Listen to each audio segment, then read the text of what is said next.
Assalamualaikum warahmatullahi wabarakatuh. Halo teman-teman semua, kembali lagi bersama saya Ade Putri Andani. Saya mahasiswi dari Institut Medik Dr. Gigi Suherman, Prodi S1 Keperawatan semester 7. Di video kali ini saya akan menjelaskan tentang konsep perawatan luka. Sebelumnya saya ucapkan terima kasih buat teman-teman semua yang sudah menonton, dan yang terhormat kepada dosen pengampu saya Ibu Nusmila Sartika Eskep selaku dosen pengampu di mata kuliah keperawatan medikal bedah.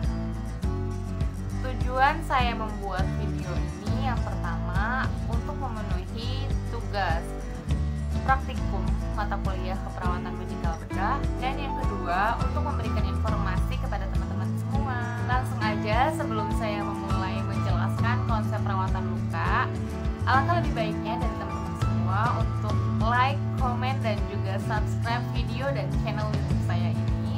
Mudah-mudahan dapat terus menyajikan informasi-informasi yang bermanfaat, dan juga jangan lupa di-share ya. Nah, teman-teman bisa lihat definisi luka menurut Cozier tahun 1995 yang menjelaskan bahwa luka adalah kerusakan kontinuitas jaringan atau kulit, mukosa membran, dan tulang atau organ tubuh lain. Jadi dapat disimpulkan bahwa luka adalah terputusnya atau rusaknya kontinuitas jaringan yang disebabkan banyak hal atau berbagai macam faktor. Selanjutnya menjelaskan tentang jenis-jenis luka. Jenis-jenis luka menurut Taylor tahun 1997 dibagi menjadi dua. Yang pertama berdasarkan derajat kontaminasi, dan yang kedua berdasarkan penyebabnya. Nah, yang berdasarkan derajat kontaminasi dibagi menjadi 4 macam, yaitu yang pertama ada luka bersih, terus yang kedua ada luka bersih terkontaminasi, terus yang ketiga ada luka terkontaminasi, dan yang terakhir ada luka kotor. Kita coba jelaskan luka yang pertama ya, yaitu luka bersih. Luka bersih merupakan luka yang tidak terdapat inflamasi dan infeksi, yang merupakan luka sayat, elektif, dan steril, yang mana luka tersebut berpotensi untuk terinfeksi. Baru berpotensi untuk terinfeksi ya teman-teman. Nah, terus yang kedua ada luka bersih terkontaminasi. Adalah luka pembedahan di mana saluran pernafasan, saluran pencernaan, dan saluran perkemihan dalam kondisi masih terkontrol. Proses penyembuhan luka akan lebih lama, namun luka tidak menunjukkan tanda infeksi. Kemungkinan timbul infeksinya hanya sekitar 3% sampai 11%.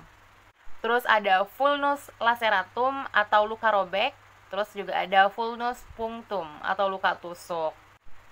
Dan yang terakhir ada luka kotor. Adalah luka lama, luka kecelakaan yang mengandung jaringan mati dan luka dengan tanda infeksi seperti cairan purulent. Luka ini bisa sebagai akibat pembedahan yang sangat terkontaminasi. Bentuk luka seperti perforasi viscera, abses, dan trauma lama. Ya, lanjut kita masuk ke pengertian perawatan luka. Adalah tindakan luka dengan upaya untuk mencegah infeksi, membunuh atau menghambat pertumbuhan kuman atau bakteri pada kulit terhadap tubuh. Oke, next slide. Prinsip penanganan luka menurut Burn Surgery tahun 2004. Yang pertama, mengontrol infeksi. Krasher dan Kennedy 1994 melakukan metode alternatif dalam mengganti balutan dengan kombinasi teknik steril dan non-steril. Merujuk ke teknik tidak boleh disentuh. Bagaimana steril dan non-steril? Nah, yang pertama, gunakan 2 pasang sarung tangan tidak steril dulu. Terus, kaca steril berukuran 4x4, normal salin atau NaCl 0,9%. Terus yang kedua, sarung tangan pertama digunakan untuk membuka bantuan luka yang kotor atau balutan luka sebelumnya, kemudian lepaskan dan cuci tangan terlebih dahulu. Terus yang ketiga, buka peralatan steril menggunakan teknik steril. Yang keempat, kenakan sarung tangan kedua, yaitu tuang normal salin di atas luka dengan penampung waskom di bawah luka. Yang kelima, pegang kaca steril pada sisanya atau pinggir luka. Bagian depan yang menyentuh luka jangan sampai tersentuh oleh tangan yang mengenakan sarung tangan tidak steril. Selanjutnya, bersihkan luka dengan gerakan sirkulasi atau melingkar yang diawali dari bagian dalam luka ke arah luar. Untuk tiap putaran kasa diganti dengan yang baru. Ketujuh, bersihkan dan keringkan juga di sekeliling luka. Kedelapan, tutup kembali luka dengan meletakkan balutan di atasnya. Pegang sisi atau sudut balutan penutup dan letakkan bagian yang tidak tersentuh di atas permukaan luka. Dan yang terakhir, tutup dengan balutan transparan. Tulis tanggal, jam, dan inisial balutan. Selain mengontrol infeksi terhadap luka, yang kedua, moist wound healing atau penyembuhan luka dengan kondisi lembab. Nah, moist wound healing itu sendiri adalah kondisi fisiologis jaringan dengan kondisi hidrasi yang seimbang untuk mempertahankan kelembaban terhadap kulit. Kondisi yang lembab memfasilitasi pertumbuhan jaringan yang baru, yang biasa kita sebut dengan granulasi. Keadaan ini biasanya dapat terjaga dengan baik bila kondisi kulitnya utuh. Namun, inilah masalahnya, di mana kulit sudah mengalami kerusakan dan gagal melakukan fungsinya.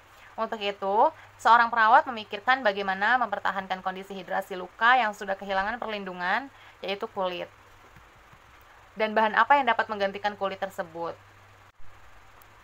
Next slide. Di sini ada pengkajian luka. Ada beberapa yang harus dikaji terhadap luka, yaitu yang pertama, lokasi.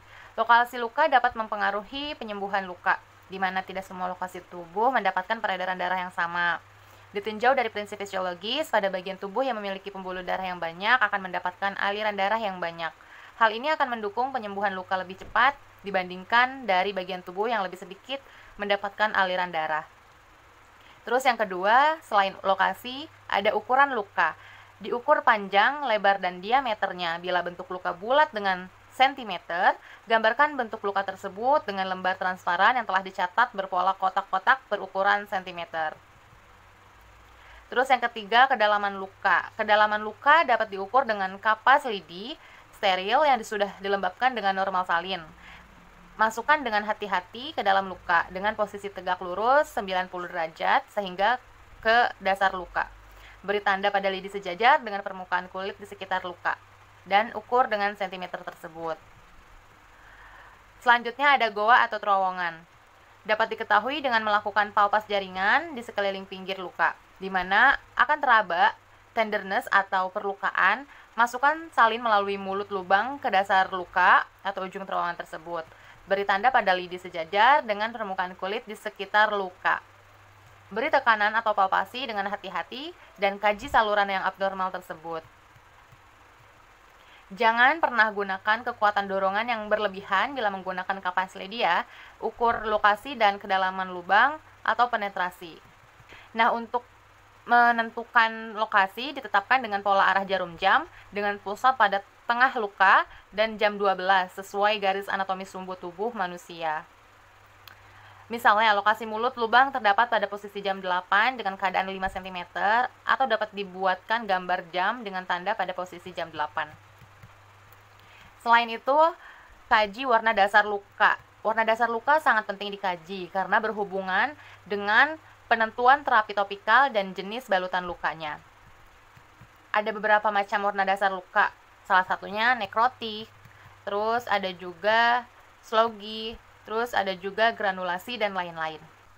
Nah, next slide. Bahan yang digunakan pada perawatan luka, yang pertama ada sodium klorida 0,9% atau NaCl. Terus yang kedua ada povidin iodin atau elemen non-metalik yang tersedia dalam bentuk garam yang dikombinasi dengan bahan lain menurut Leyley dan Auker tahun 1999. Baik teman-teman, sekian materi yang saya jelaskan pada kesempatan video kali ini. Mudah-mudahan dapat bermanfaat.